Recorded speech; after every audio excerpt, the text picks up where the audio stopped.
video, we'll be covering percents and the different types of problems you can possibly see on the exam that deal with the topic of percents and percentages. We'll first start off basic. You'll definitely be seeing some kind of variety of these questions over here on the board, as you can see over here. Typical questions may be, what is 20% of some number? Number 3, what percent of 30 is 15? 45% of what is 9? These are the different types of questions that you can possibly see. And then of course they might hit you with a little bit more complex. It's not so complex, but they can kind of switch it up and ask you some kind of question like number 2. So let's go ahead and try to do these questions. But before we go ahead and do them, let's go ahead and come back on this board and make sure we kind of know how to approach these problems. Once again, as soon as you see these problems, follow the steps on the board that I'll show you right now. You want to make sure you want to make sure that you really know these two words, the word is and the word of. Okay, anytime you see the word is, automatically in your head, you will put a equal sign. Not only in your head, not only mentally will you do it, but on your piece of paper, on the exam, you will put down an equal sign. Wherever it says is on these kinds of questions, it is an equal sign, and wherever you see of, it is a multiplication sign. And as soon as you do that, the rest becomes really, really easy, and all you have to do is basically set up the equation. So keeping these two words in mind, now let's go ahead and see how easy these questions really are. You should really not be missing any points in getting these questions wrong over here. What is? Okay, what is? I don't know. What means question mark, yes? What is so this is our variable, this is what we're solving basically. What is 20% of 20? The next important thing you want to remember is always convert the percent to decimal. Okay, you're not going to actually multiply 20% on the calculator. You're not even allowed a calculator on the exam. So make sure to first convert this into decimal. So 20% is 0.2. So 20% of, okay, what's of? Multiplication. 0.2 times 20, yes? So what is, well, we put an equal sign here, 20% we converted to the decimal form of 20. So 0.2 times 20 is 4. So basically our answer is 4. Okay, so this is the easiest type of question they can possibly give you. If you're given this kind of question, be happy. Of course, I've given you simple numbers over here on the exam. It will be, they can make it a little bit more nasty. It can say, what is 36% of 78? So you are actually required to do some actual calculation and show your work to make sure you get the right answer. But if you understand this, you should be able to really do any kind of problem they give you. Let's go ahead and do this question last. Let's go ahead and move on to this question over here. What percent of 30 is 15? So as you can see, this question is not the same as this question, right? So let's see how we can set up this equation. What percent? Okay, so this is our variable over here, right? What percent? Okay, let's say x. Yes, what percent of automatically means multiplication. But I won't be using the sign x. I'll be doing this version of multiplication, just so I don't confuse myself. So x times 30 is, so is the equal sign 15. So this is really already made up for me. Once again, it's a very simple question. What percent, our variable, of is multiplication, 30. So x times 30, so 30x is equal to 15. So if we have 30x is equal to 15, we can simply divide by both sides to isolate the variable. So x becomes, what does x become? Go ahead and try to solve this. You don't need a calculator, I'm sure. It's 0.5, yes? So it's 50%. So the answer is 50% of 30 is 15. Your answer choice is probably going to say 50% in the actual percent form with this symbol over here. Let's go ahead and try to do question number 4 over here. 45% of what is 9? 45%. Let's go ahead and try to convert that into a decimal form. So it's 0.45 of is times of what? Okay, so this is your variable, right? Okay, I should probably have not used this symbol. I'll go ahead and use this symbol over here. Of x is 9. So 0.45 x is equal to 9. Divide both sides. And you should get x is equal to 20.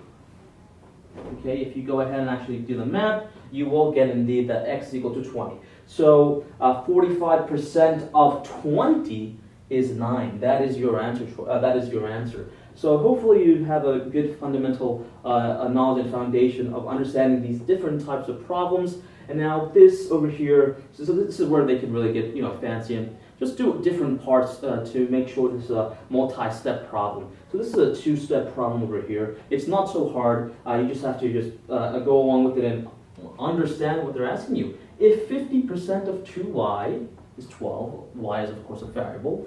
If 50%, so let's first convert 50% to decimal, so 0.5 of, times 2y is 12, then, we don't care about then right now. First, let's simplify this to make our life easier. So what's 0.5 times 2y? Half times 2, of course, is 1, so it's just 1y. I don't have to write the coefficient 1, I can just write y. y is equal to 12.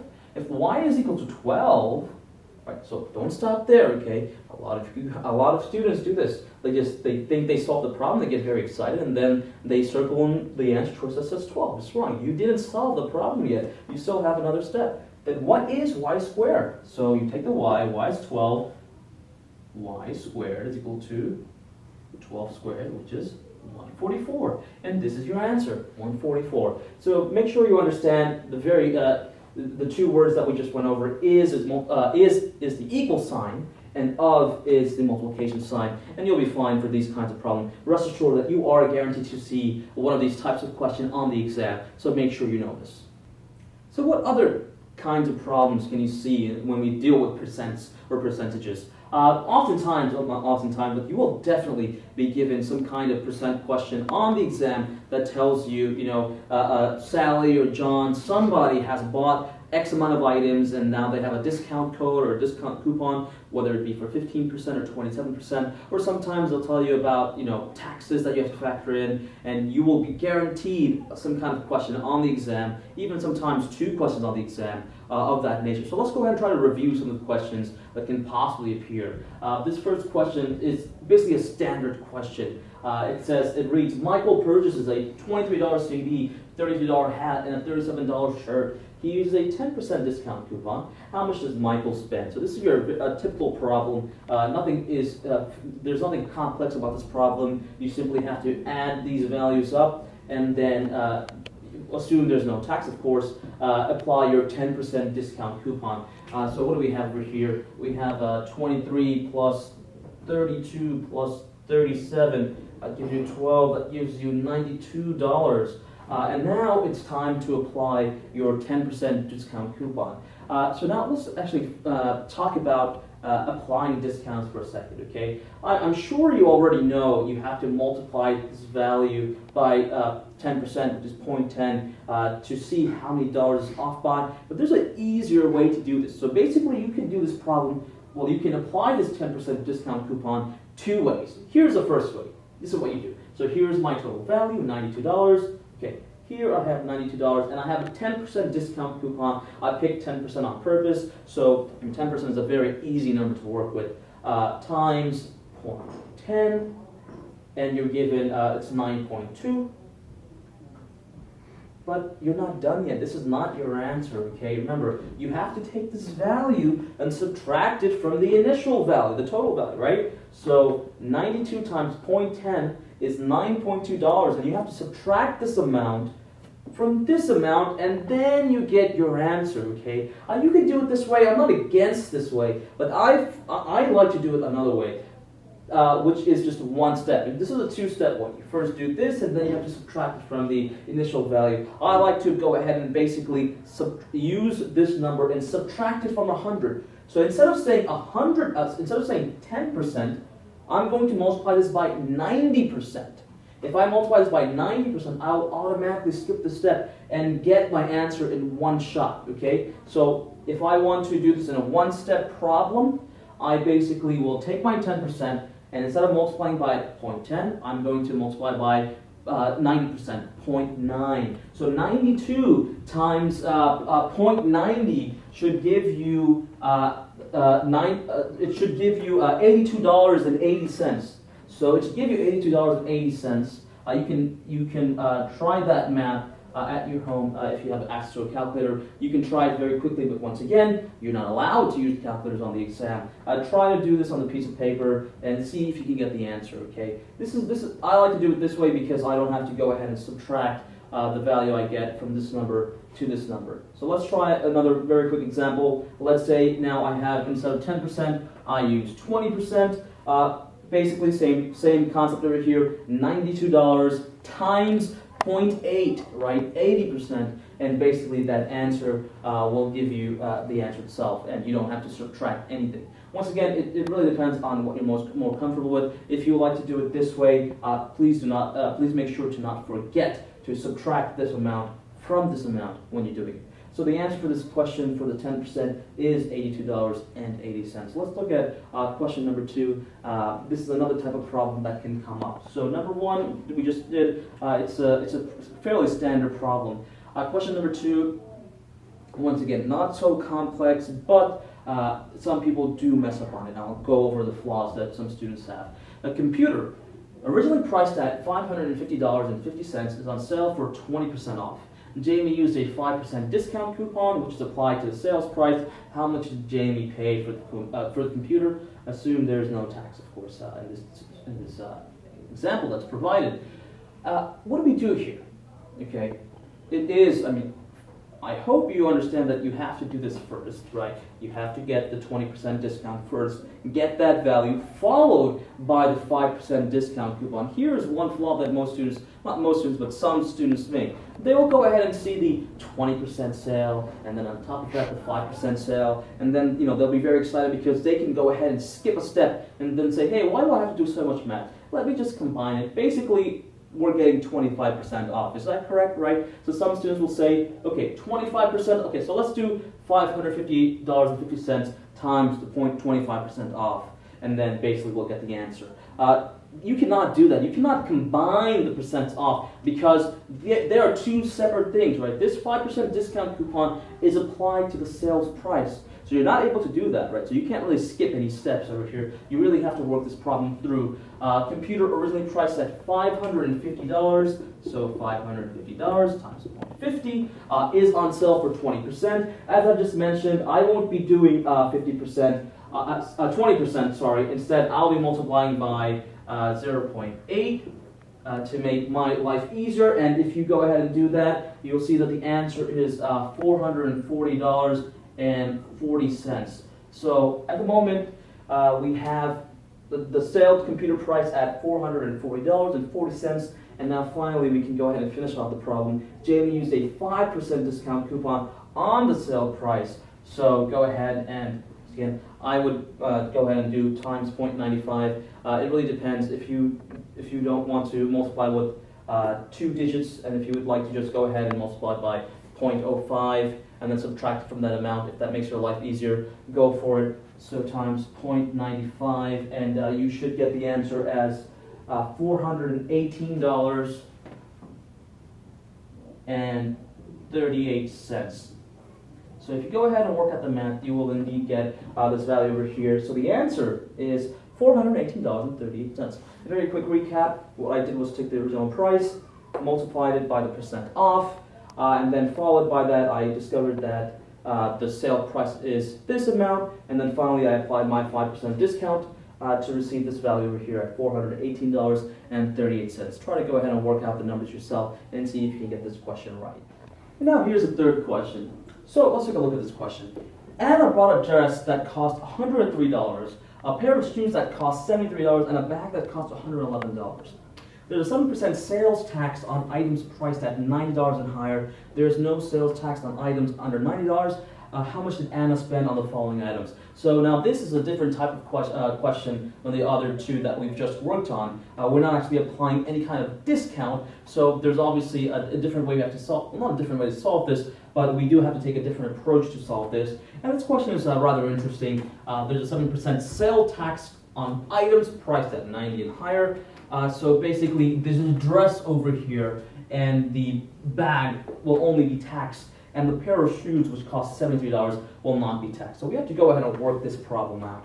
So how do we go ahead and approach this problem, right? How much did Anna spend on the following items. Okay, so I understand that the shoes and the bag will be taxed. So let's go ahead and add these two values up. $103 for the pair of shoes and the bag that costs $111. That is $214. So we have $214, which will be applied a sales tax, and that sales tax is 7%. Now, what do? Okay, now if you remember the previous two questions where I told you can go ahead and make it into a one-step problem, and if you want to apply a 10% discount, instead of multiplying by 0.1, you multiply by 0.9. You can't do that here because this is not a discount, right? This is tax. You're adding on money. So what do? Once again, you have two options. The first typical way is just multiplying by 7% sales tax, so times 0.07, and whatever value you get, you will go ahead and add that to the initial amount, $214, to go ahead and get your applied amount. Or if you don't want to do that, and if you want to do it in one step, a shot, you can also multiply by 1.07, right? Because 1 is 100%, and you're on top of that adding 7% automatically to the value. Of course, I would suggest you just multiplying by 0.07 and just adding the initial value, just because you're not allowed, you don't have access to a calculator. So $214 times 1.07 results in $228.98. $228.98. This is the taxed amount over here. We're not done yet. But we have one small step left. There is a pair of shoes that cost $73. Oh, I'm sorry, I know earlier on I mentioned that the pair of shoes cost $103. It was actually not, I meant to say a dress cost $103. So a pair of shoes cost $73. So very simply, I will add it up. I have $73, $228.98 plus $73 results in $301.98. So the answer to the question is $301.98. Let's do a quick recap of what I did. These two items were taxed. The dresses were both taxed. I added both the values up to get $214. I multiplied by 7%, added that to the initial amount, which resulted in $228.98. And then finally, of course, added my pair of shoes that fortunately were not taxed and resulted in this value over here. So these are, the three types of questions that you may see actually on the exam. Well, you'll definitely see one of the types of these questions on the exam. So make sure you know both. Make sure you don't combine the discounts if they give you two different discounts. Make sure you also know how to do problems that ask you for tax to add on to the amount. So that's a pretty brief overview on percentage problems that you may see on the exam. Thanks for watching the video.